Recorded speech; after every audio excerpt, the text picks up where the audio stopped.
I'm Dr. Chris Landon. I'm a pediatric pulmonologist. I have interest both in adult pulmonology and COPD as well as pediatric pulmonology. We also do medical care overseas and in Honduras, Chad, Monrovia. What we've found in foreign countries is that the availability of ventilators is a problem, the lack of electricity is a problem, and I've spent literally hours bagging with an ambibag patients after over excessive anesthesia.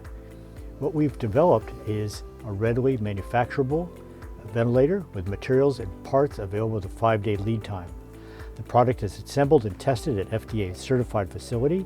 It accommodates standard hoses and fittings, a respiratory rate of 10 to 30 beats per minute, a tidal volume of 300 to 800 ml, and the ability to measure and control peak inspiratory pressure, adjustable inspiratory to expiratory time ratio, ability to support triggered breaths. It provides positive end expiratory pressure, is able to use ambient or low pressure oxygen, is able to operate off generator power sources, able to trigger alarms for key critical parameters, and there's an onboard data log to act as a black box to record usage data. Our team consists of myself. I have years of experience in advanced biomedical engineering devices, bringing them to market. John Stump is our mechanical engineer, again, a medical device expert. Chad Yonker is providing our financial expertise. He has over 28 years of experience.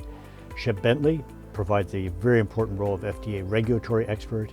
And Mike Pollock, electrical and systems engineer, medical device expert, and the sensors you see on this. Thank you, Mike.